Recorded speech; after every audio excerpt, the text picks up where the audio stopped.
The opinions expressed in the following program are not necessarily those of Eastlink Community TV, its sponsors, or partners.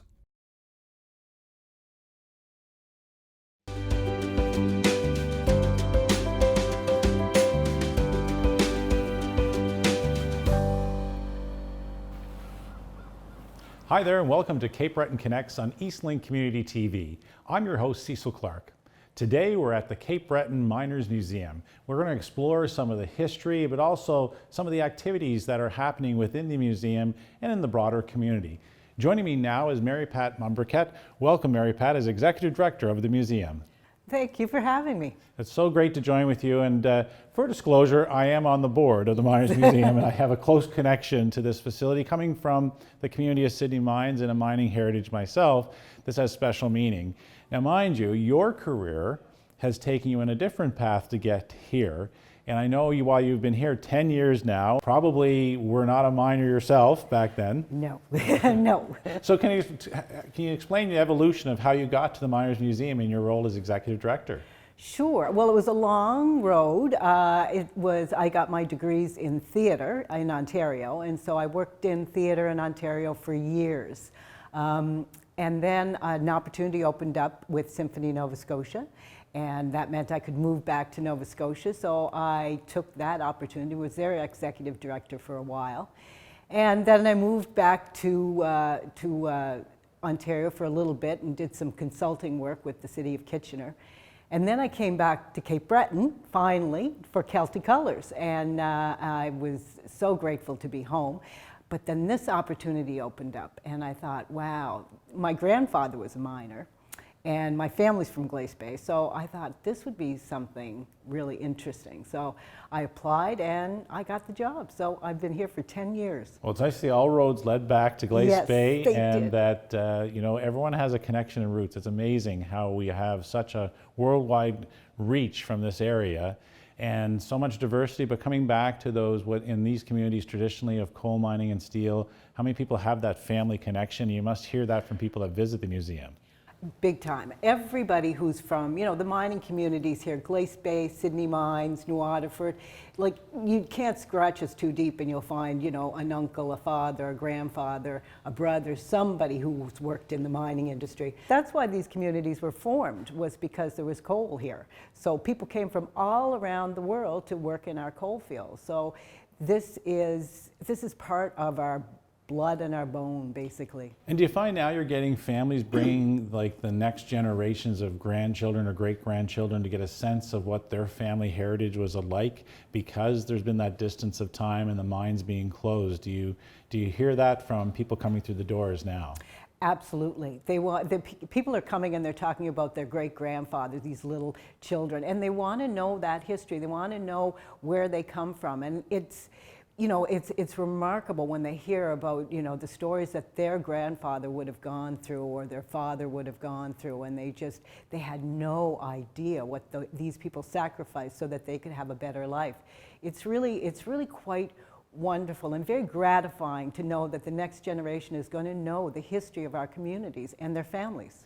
And so with your background as well, when you come onto the museum, of course, I guess all of that practical experience came to bear with this being the home of the men of the deeps, and having a theater and having to do productions and then working on putting program together with the tour guides, which we'll be talking about later. But it must be just something that just brings it all together in a very satisfying way from a career perspective when you sit with your peers and talk about this museum on the North Atlantic. It absolutely is. It is. I think that's exactly what my career led to. This is the perfect job for me, because it's the experience. And what you want to do when you work in the non-for-profits and the entertainment field, you want people to walk through your doors and have a wonderful experience and leave those doors sort of transformed by taking something with you. And I think we do that here. People come through and they have. If they go underground with a retired miner in a real coal mine, they have a profound experience that's going to stay with them for the rest of their life. So this whole experiential tourism is met here. But what's also interesting is when you mentioned about going in the mine, I'm looking forward to talking to some of our guides today, but also the fact that you've actually put technology to bring that heritage and that experience to life. Can you explain a little bit about the simulator you have now? Yes, well, because as I said, going underground with a retired miner in a coal mine is like the crown jewel of this museum. But not everybody can do that. Like, some people are claustrophobic, some people have mobility issues, and they just can't go underground. So we wanted to have an experience above ground for people that couldn't do the underground. Because people who couldn't do the underground before the simulator were not getting the same experience of somebody who went underground. So it took us 4 years and a lot of work and a lot of money. We built a virtual mine tour. So you have a pre-show, which sort of gives you a little bit of the history and introduces you to a mine guide and a retired miner and his wife. And then he talks about, Cape Breton coal fields. And then you go into a simulator, which is a all-encompassing ride. You sit in a rake car and you go down into a coal mine throughout the turn of the 20th century right up to 1980, and you get to experience the different types of mining and different types of equipment that they used in the Cape Breton coal fields. It's really quite a remarkable experience, and everybody should try it. Well, absolutely, and I know that when you talk about these experiences, it also comes with the need to program, and then to program you have to deal with the capital costs. Yes. And I think and I know from being on the board, there's been a very aggressive plan to renew the infrastructure that gets old. We're almost going to be approaching 60 years since this museum was built, but also transforming it and operating it is not cheap. Can you explain to some of the challenges you faced and some of the accomplishments, including, as we said, the simulator, but there's been many other things that have happened, both for bricks and mortar, but programming? Oh yeah, there's been a lot going on in the last 10 years. When I first came here, the village was falling down. Like, it hadn't been open for about 6 years. So that was our first big challenge, is get the village up to code again and open that up to visitors. So that was the first big challenge. And we landscaped, like the paths the bricks were missing and pathways were torn up. So we got all of that done. That was our first little bit, and we're really pleased with that. And then we thought, well, now what do we do? And wasn't long before the roof started leaking. Basically, I had a credit limit at Walmart for buckets, because everywhere you looked, if it rained, it was raining in here. It was incredible, and the wind coming through the windows and the walls. Like, I wouldn't take my coat off when I'd work in the winter. It was just insane. So we worked really hard, and I had so much support. I think you were mayor at that time. And from the municipality and the province and the feds all came together and said, no, this is too valuable to fall apart like this. And they gave me the money, and we renovated everything in the external, so that the place was watertight and wind-free, and it was the best renovation. And because that happened, we could start to look internally and say, okay, so now we've got a nice, safe museum, how can we be a better museum? And we worked with the community, and we worked with our stakeholders and said, how can we make this museum better? And the first thing they said was, they remember way back in the day we had a simulator, and everybody said that. Everybody who remembered this place back in the beginning, it was a simulator. So we thought, okay, obviously that's the first thing we're going to do. So then we set about raising money to make that happen. The plan is to do everything that the community said we would need to do to make a better museum, and that was back in 2017, was going to cost about $7 million. So we are right now in phase 2. We've done the virtual mine tour, the simulator, and a few renovations. Now we're into phase 2. So that's what we're raising money for right now. But there's still going to be 3, 4, and 5 coming up. Well, and there's always work to do, especially with anything that has a living legacy as the Miners Museum does. And I also know, before we go into our next segment, part of that is the success of the guides and the actual experiences, as we talked before.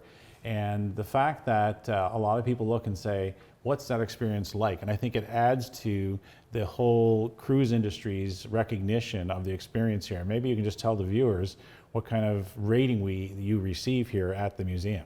Oh, we've got TripAdvisors. We've won the award for best experience every year since 2013. So we're doing amazing there.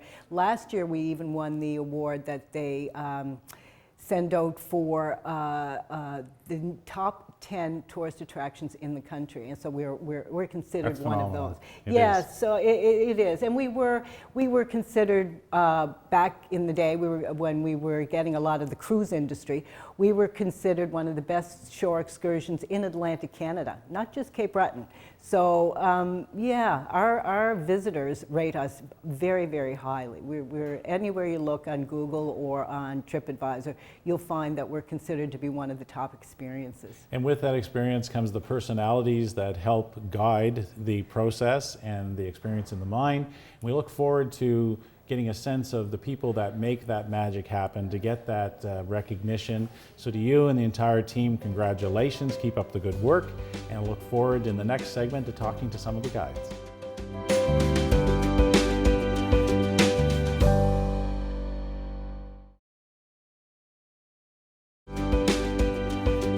And welcome back to Cape Breton Connects on Eastlink Community TV. I'm your host, Cecil Clark, and joining me now is Eric Spencer, a guide here at the Cape Breton Miners Museum, who's been here now as a guide for 16 years. Eric, correct. Welcome to the show. Thank you. Well, look, Eric, we don't have enough time to go through all the stories I know you would have, both for being underground but also being a guide.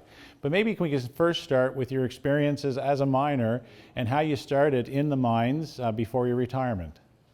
I've got 30 years experience as an underground coal miner, and I worked in 4 different mines. I worked with over 3,000 men in my career, made a lot of friends. Still have them too. Yeah, and they're just like family, I'm sure. Absolutely. You give us guys each a hard time and razz each other and all those good things? We do have the camaraderie among coal miners. There's not enough adjectives for me to describe how well we got along with one another, how well we looked after one another. It's an amazing family to work with. And so, with that experience, I know having that network, it must make a difference when people come, because you'll probably have someone who might be a stranger and all of a sudden they connect that you knew their grandfather or father or a family member that worked in the mine. Did you have that happen? Every time I take a tour down, I personally introduce myself to everyone. I ask them where they're from, and then I'll ask them, they say the local area, do you have anybody in coal mining? They'll give me a name, like a McDonald. I said, buddy, open the phone book and see how many McDonald's in there. If you had a nickname, I would identify him right away. Well, nicknames are everywhere with the mines. Yes, sir.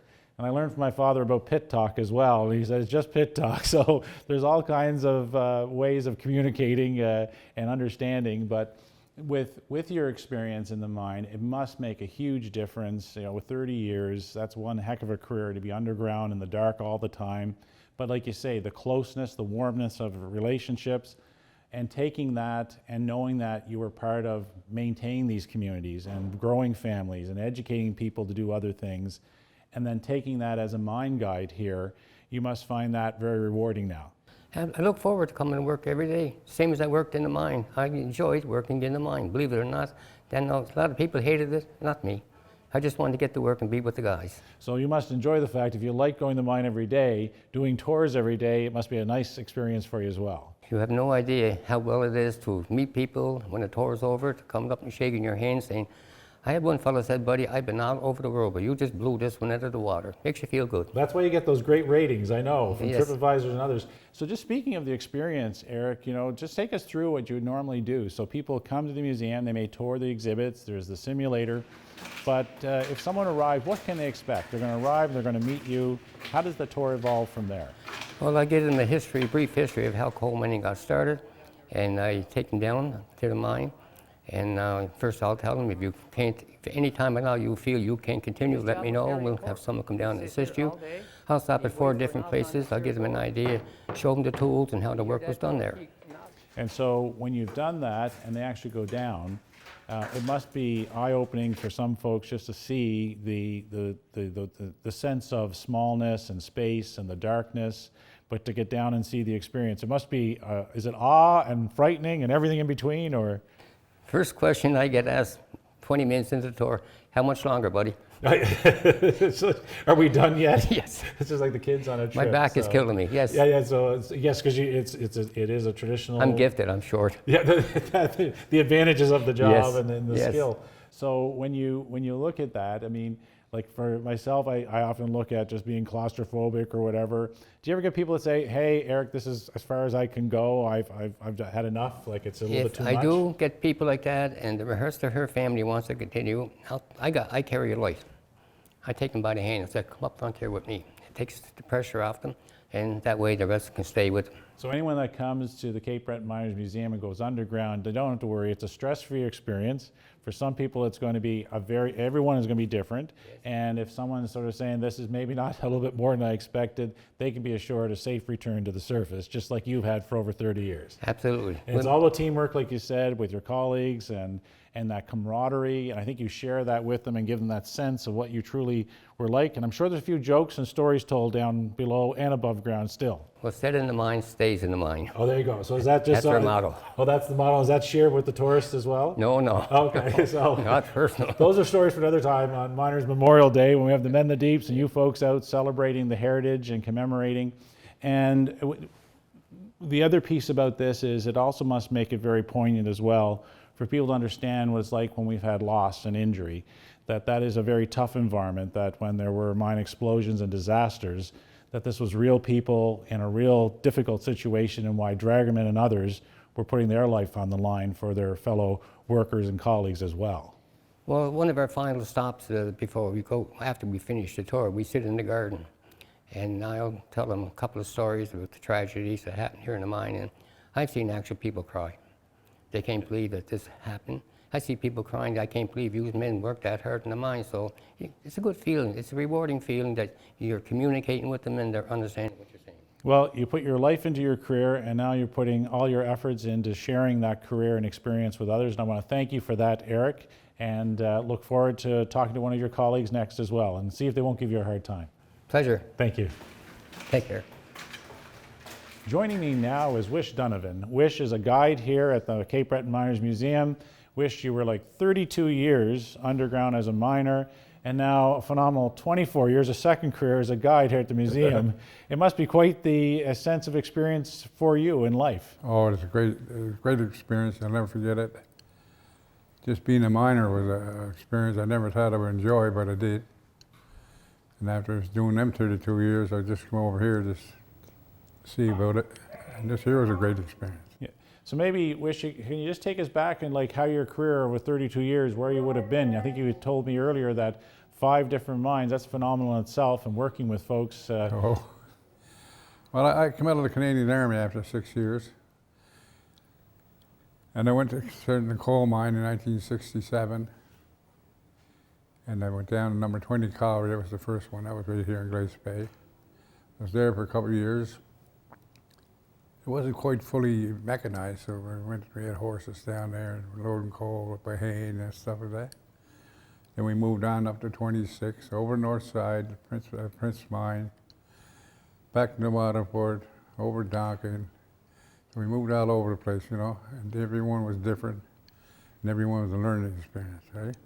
Well, and in that process for you, in your career of those 32 years, so when you're a guide, you can speak to many different experiences and understanding of what it's like to be underground, what it's like to work with your peers and, you know, and staying together as a team and protecting people.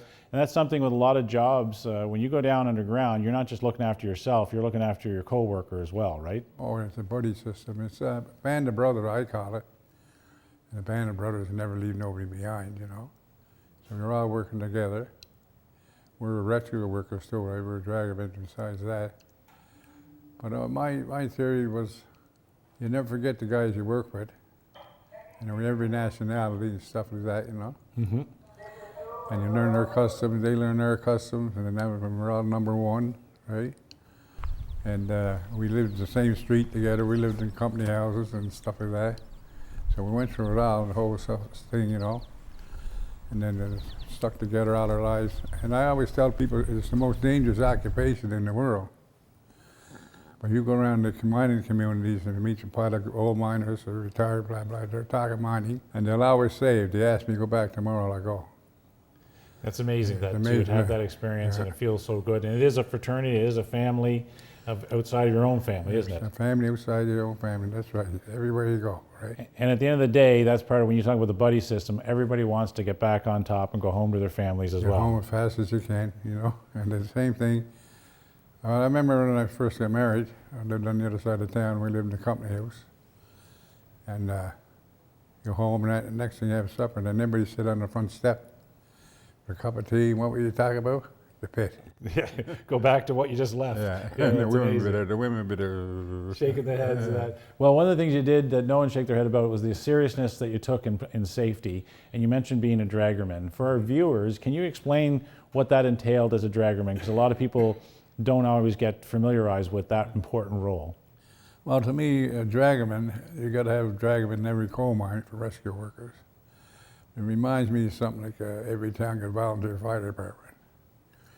So the draggerman is something like that, and their job is to go down. Any fires, put the fires out, find men, pass the survivors on to fresh air men, the guys that take them up, and we continue on till we find everybody else, any bodies, stuff like that. Make sure the mine is safe again, right? So you're risking your life. You're going down to places and stuff, you know. And again, the band of brothers does that too, you know. And it's a very good experience. We cross Canada in mine rescue competitions and stuff like that, keeping in shape, practicing and stuff like that. And the guys I train with in 20 and 26, just about every one of them won Canadian championships. So they're well trained, right? Well, it's something to be very proud of, as I know you and all your colleagues are. As you know, our communities around Cape Breton still honor that mining tradition and celebrate it because it needs to be shared, and you're part of the sharing that story to thousands of people that take the Undermine Tour. And as you say, after 32 years, now 24 years as a guide, I guess unlike some of your colleagues, you do get to come back every day and experience that sense. But not only that, to share it and also to celebrate it and to make people aware of the realities that it's not, as you say, an easy undertaking, very dangerous, but it was very meaningful in the lives and building of our communities and our nation. Yes, and that's what I tell everybody. This is something, our heritage, and we're passing it on, you know. What better way to do it than through experience, right? So we get people from all around the world here. We tell our daily stories and stuff like that. And all the guides here, we're like buddies, brothers, and we're not just, I'm not just saying I'm this guy. I was at the coal face for all them years. Some guys were electricians, some were mechanics, you know. So we got all the knowledge out here, 7 guys. Well, I want to thank you very much, Wish, for coming and giving us just a glimpse of your experiences and sharing that. And I know it's time to go back underground with your colleagues and celebrate with all these tourists that are milling about. And we're so glad to be here and sharing that heritage. So thanks so much. Thank you very much. Thank you very much for meeting you.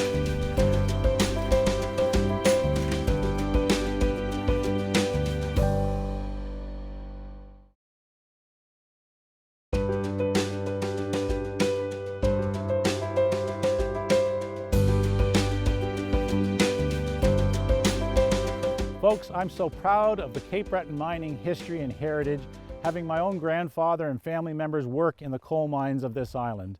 But also, I'm very proud to be part of this organization that celebrates the heritage, but also innovates for the future. That's what we're known for around here, and that's something to be very proud of. And I'm very glad that you've had a glimpse in this. But better still, if you haven't made it to Glace Bay, to the Cape Breton Miners Museum, put it on your list. You won't be disappointed. See you next time on Cape Breton Connects.